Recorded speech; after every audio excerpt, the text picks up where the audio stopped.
Hello everybody, Michael here for Tactica Imperialis and welcome to today's video. Today's going to be a video I haven't made in a very long time actually. Today's going to be a news and rumours video. Primarily news and then a little bit of speculating at the end as I do some theory crafting because that's what I like doing. So today I want to talk about the upcoming releases for 2017 and the start of 2018. At the time of recording, the Tyranids Codex is now available on pre-order. We've seen some of their unit rules, their stratagems, their psychic powers, warlord abilities, HQ stuff in general, their adaptations, and all of that stuff. So I'm not going to go on about the Tyranid stuff here. I'm sure most of you have already seen it. Most of you probably already analysed it to death, and it's been analysed to death by everybody else because I'm late and I don't do reviews. What I want to talk about is what's coming up afterwards. So obviously what's going on at the moment is things like Shadespire and stuff's going on for Age of Sigmar, but 40k has got 2 new codices coming before the end of the year, which will take your quotient up to 10, which is what it promised. So, if you remember what we've had so far, we've had the Space Marines, the Grey Knights, Chaos Space Marines, Death Guard, Adeptus Mechanicus, Astrum of the Tyrant, Craftworld Eldar, Tyranids, and they're the 8 we've had so far. And to finish the year, we're going to be receiving the Blood Angels and the Dark Angels. By the way, if you're wanting to watch this video, you can just minimize your window. I'm not going to be doing any showy or free thingamabobs on the screen here. I just want to talk about it because it's something I enjoy talking about, these sorts of things. So, Blood Angels and Dark Angels. And I have mixed feelings about this. For one thing, it's more Imperial stuff. And that's a problem. Because this takes the quotient of Imperial releases for this year, for the 10 codices that we've had in 2017, 6 of them are Imperial. 6. And 4 of them are Space Marines. Now I understand, Primaris Marines are important to the lore. I understand that. You've got to count for the return of Guilliman and all of that stuff. And with the return of Mortarion and Magnus, you might want to have the Grey Knights on the scene. Fine. But at the same time, that really limits your space for doing everything else. Astrum of the Time being done, great. Adeptus Mechanicus being done, great. Space Marines being done, it was the start of the new edition, they always get done, fine, and they need to put the Primaris in somewhere. Grey Knights being done, okay. I mean, they didn't really get very much out of this edition. As far as I can tell, at least in terms of changes, they didn't get loads. So, alright, fine. Grey Knights got their Codex. But why are we now getting 2 more Space Marine codices when Chaos has had 2 releases and Xenos have had 2 releases? It bothers me. And it's kind of the same problem as Age of Sigmar had with its early release schedule. And that problem was that there was a saturation of especially Order and Chaos. If you look at Age of Sigmar's early releases, you had the Seraphon, the Fire Slayers, the Sylvanet, the Stormcast, Stormcast Extremis, then you got rolled into Stormcast. Then on the Chaos side, you had Bloodbound, you had the Zinchi stuff, you had more Khorne stuff, Skaven Pestilence. Destruction and Death got flipping out. Death got the Flesh Eater Courts, and it still only got the Flesh Eater Courts. Destruction got Iron Jaws, and then later Bone Splitters and Beast Claw Raiders. There was just a horrific imbalance. And that means that new players coming into the game are going to be massively drawn to the new shiny thing. Not the old stuff that's got rules that are kind of tied over rules for the new game system, or the new edition in this case. They don't want to see that. They want the new stuff, the new shiny miniatures, or the new updated rules with the fancy hardcover books. You get where I'm going with this. The fact that there is so much Imperial right now means that there are probably more people picking up Imperium and running with it. Especially considering Guard are kicking everybody's arse right now in the meta. And particularly because of Dark Imperium and all of that stuff, Space Marines will be getting a butt ton of new players.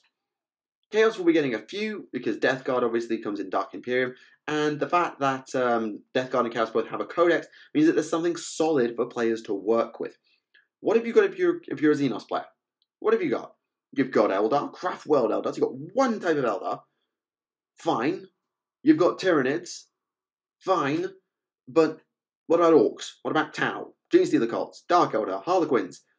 There are so many Xenos races that all have so much lore and stuff behind them that needs to be fleshed out for this new universe. The fact that the Space Marine Codex can flesh out most of what's going on between the Astronaut of Time and the Space Marine Codex, you can flesh out most of what's going on in the Imperium. You can do that, especially when you add in the Chaos Codex. Those three can pretty much set the setting for what's going on with humanity right now. The Xenos, you get nada. You get jack stuff out of that. So we don't know how, I don't know. The war in Octarius is progressing. I mean, obviously the Tyranid Codex might tell us this, but you get my point. The Tau Fifth Sphere expansion, that was just like, oh, the fourth sphere disappeared and now there's the fifth one. That's it. Just we're going to leave you that for months on end, and you're going to get nothing. Have at it. Ugh. There's just a lack of balance in releases, and I know this is going to be a problem always with 40k, with the way that it's stacked as Imperium, Chaos, everybody else. Because everybody else is divided into so many little sub-factions that all have so much lore and miniatures and rules that it's kind of hard to properly balance it up. But could they not, for these last 2 slots of the year, given us, I don't know, another Xenos faction? And I know we just had Tyranids and Eldar, but why not create a Xenos trifecta? You've sort of got your morally good, your chaotic evil thingamabob. That I'm not going to try and do that little 9-point chart and decide where to put the Tyranids, because they're not malicious and whatever. I'm not going to go there. But you've got the Eldar, you've got the Tyranids. Why not take a middle ground and add something that's completely chaotic, like the Orcs, or maybe a moral middle ground, like the Tau? Why didn't they do that? Or maybe just tack the Gene Stealer cults onto the Tyranids as a secondary release, like they did with Death Guard and Chaos Space Marines. Why didn't they do that? But no, we get Blood Angels and Dark Angels. Now, there is one reason why I think this gets away with it. Well, there's a couple. The first is that I actually quite like the Blood Angels. The Blood Angels are probably, of the non-Codex chapters, my favourite. And I'm including the Black Templars in that. I really like the Black Templars, but I think the Blood Angels have just got more going for them, especially in the modern era with the Black Templars being rolled into the main Codex and all that. I really like the Blood Angels. And I want to know where their laws are. I'm genuinely intrigued. Because you've got the devastation of Baal and all the shenanigans that went on there. You've got the fact that Baal is in the Dark Imperium, whereas most of what we've been seeing so far isn't. There's a lot of stuff we can discuss there and have a look at and start debating about. Plus there's that whole Crystal Sanguineous thing. Not going there, not having that debate, different story, different day. Please don't bring it up in the comments. So I really want to know lore-wise where the Blood Angels are at, and they do play slightly differently to the other Space Marine factions, because they rely on jump packs, they have fast vehicles, their playstyle is very different to even the Raven Guard, who are much more about stealth and sitting at long range nowadays because they've got that bloody chapter tactic. And yes, you could bring up the point of the Space Wolves, and the Space Wolves, again, they are unique, and they're in a different situation after the whole devastation of Fenris, the invasion of the Fenris system, and all the stuff that happened with them, so I'm interested to see where they're at. But they play a little bit more like the Black Templars, I suppose. As in, if you want to play a close combat Space Marine army, you can do that with Black Templars, but Black Templars can't do what Blood Angels can do. And I know they can't quite do what Space Wolves can do, but you sort of get the idea that the Blood Angels, in terms of play style, are perhaps the most unique of all. The Dark Angels have unique units, and the Space Wolves have unique units, but the Dark Angels generally play quite like normal Space Marines, and the Space Wolves play like attacky normal Space Marines. The Blood Angels have their jump pack aesthetic. It's something slightly different, and I'm quite happy to see that. I will give you the Dark Angels on one condition. Johnson. Let's talk about Lionel flipping Johnson. It is about the time of year where we should be thinking about the next Primarch release. Because Guilliman was, what was it, May-ish? I think the Gathering Storm 3 was announced / came out, because I was still at university at the time. Then we had Mortarion, which came out towards September, October. More like, actually, no, it was before I left England, so... Actually, it was about the time I left England. So yeah, it was September that we got Mortarion. And therefore, we are now looking into that sort of time period where Primarchs need to be thinking about coming out, if they're going to follow that consistent schedule. Because you go back to Magnus, that was January, February sort of time. So it's about 3 to 4 months we get a new Primarch. So we're coming into that time frame now. And it is possible that to balance up the Loyalist trait in numbers, we will be given Lionel Johnson. Lionel Johnson makes the most sense of all the Loyalist Primarchs to return, pretty much. You don't have to bring him back next for the Loyalists. I mean, Leman Russ will be a fantastic sculpt project. Rogel Dawn isn't confirmed dead, Corax isn't confirmed dead, Khan isn't confirmed dead, but we know where Johnson is, we know what situation he's in, so it makes kind of the most sense to bring back Lionel Johnson.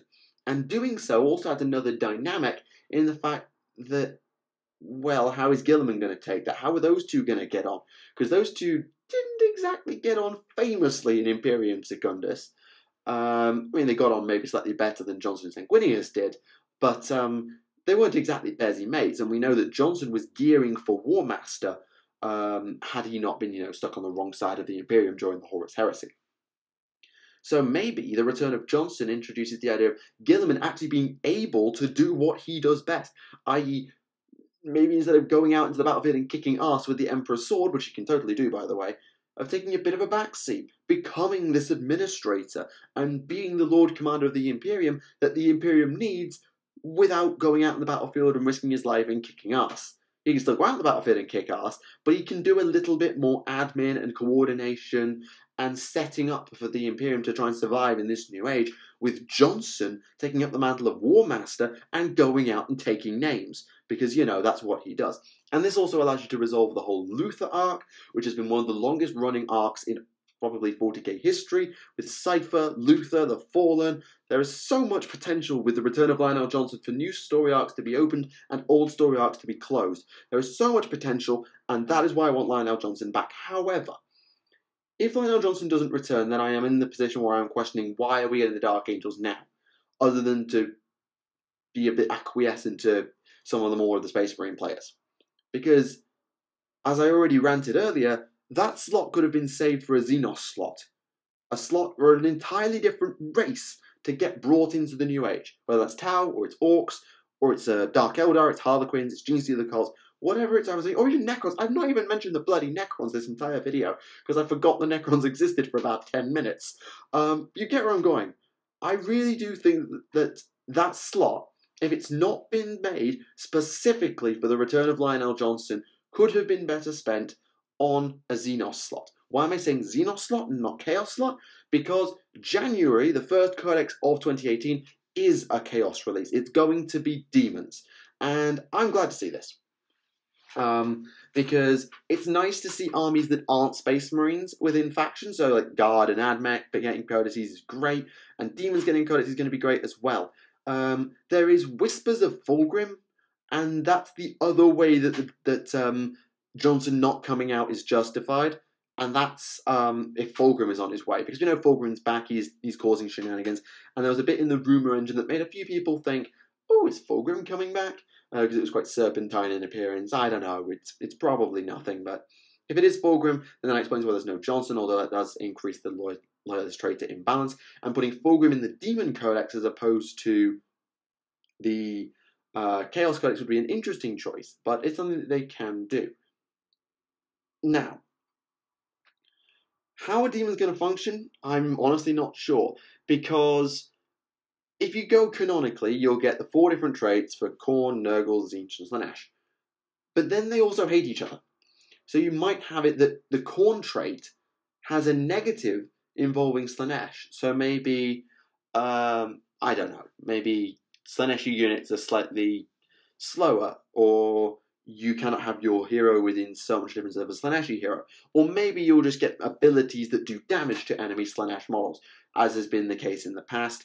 We've got the Warp Storm table, which used to exist in the old Demons Codex. Is that going to make a return? And how's that going to interact with the new edition? There are so many things that need to be addressed with the Demons Codex, and hopefully we get a Slaaneshi named Greater Demon for the sake of cocking balance. Whatever. So I'm really interested to see how the Demon Codex pans out. I really am. And I do think that it would be great to let the Demonic Legions wreak some havoc without relying on being part of Chaos. Chaos Space Marines. I mean, allying with Chaos Space Marines, that's fine. It gives Chaos Space Marines another dimension. But it also gives the demons a chance to stand on their own 2 feet, kick some ass, and take some names. Which is lovely, and I do fully approve of that. Now, I had hoped for January. For those of you who don't know what that is, because I can't believe I'm saying this, you're too young to remember in the hobby sense, there was an event several years ago now, that that was called January. This was a month of all things green. Everything was orky and green and amazing. We saw huge amounts of orc releases rather than a new codex. We got the Battle Wagon, the Storm Boys, the Knobs, the 3 characters of Snickrot, Badrock, and Zagstruck. We got the Grot kit. All kits that are, well, at least in terms of the main kits, pretty much staples of the orcs these days. Like, the Storm Boys kit is amazing. The Knobs kit is fantastic. The Battle Wagon kit, if you work out how to use it, is sublime-ish. And there's some really great kits in there. And January was a fantastic event. And I was kind of hoping that would come back. Unfortunately, it might not be the case, and we'll have to wait for February. I don't know. That doesn't quite have the same ring to it, but you get where I'm going. I was hoping for orcs, and this would have been, if I were to now sort of rearrange the release schedule, I'd maybe go Blood Angels, Demons, close out the year, release Fulgrim, January, Dark Angels, or maybe don't release Fulgrim, January, Lionel Johnson, and do it that way. And then you have 3 Primarchs every year, bang, bang, bang, and work it off that. That's how I might have preferred to play it out, but that's not going to be the case. Going forward, I do think there needs to be more Xenos. It really does. Because if they don't get more Xenos out there, then new players are just not going to want to pick up Xenos. Which is a risk. It's a problem Age of Sigmar's had with getting people to play Destruction and Death, unless they had all Destruction and Death armies. It's like, why would I do that when I've got all these shiny new things for Order and Chaos? Even the old Order and Chaos armies that didn't get redone, looking at it the same way. And 40k, new players coming in, new edition, new rules, people returning after a long hiatus, maybe want to start anew. Imperium and Chaos just have more stuff going for them. Imperial and Marines in particular, and they need to address that balance. So more Xenos and more Chaos releases will be of great use in just balancing things up a bit, if that makes sense. So that's pretty much all I wanted to say about these upcoming releases. I know I've sounded like a bit of a downer, like I've been on a bit of a rant about why things are the way why I don't think things should be the way they are. And I apologise for sounding like I went on a bit of a rant. It wasn't my intention. I just worry that if this continues, I mean, it can't continue much more, but if in February, let's say, we get the Space Wolves, and then in March we get, I don't know, Imperial Agents, I'm throwing arbitrary examples out here, but if that happens and we get 2 more Imperial releases, and then we get the Thousand Suns, let's say, and then we'll be up to 14 releases, and we'll still have only had 2 Xenos. And that scares me. So, a minor warning going forward, get us more Xenos, and make sure that the Imperial overload doesn't get too crazy, because I really do worry about that.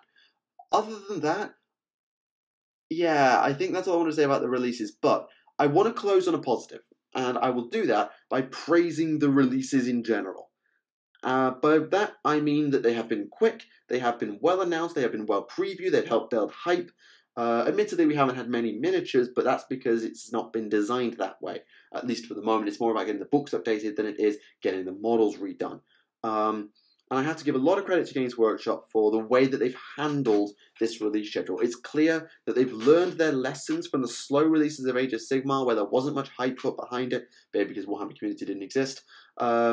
And the fact that they've done it the way they've done it is really good, and it gives us loads of stuff to talk about, rather than speculating and picking it through forums. We actually have all the information we want right in front of us, and GW, I thoroughly thank you for that. You've done a fantastic job with your release system up to this point. Just be careful with what you release next. I know I can't change your mind on that, but if there's too much Imperial stuff, there may be a rant on a future edition of Adeptus Podcastus. You have been warned. So that's all for today. Thank you very much for watching. My name is Michael for Tactica Imperialis. Do let me know what you think as well on these releases and your thoughts going forward in the comments below. Thank you very much for watching, and I will see you all next time. Goodbye.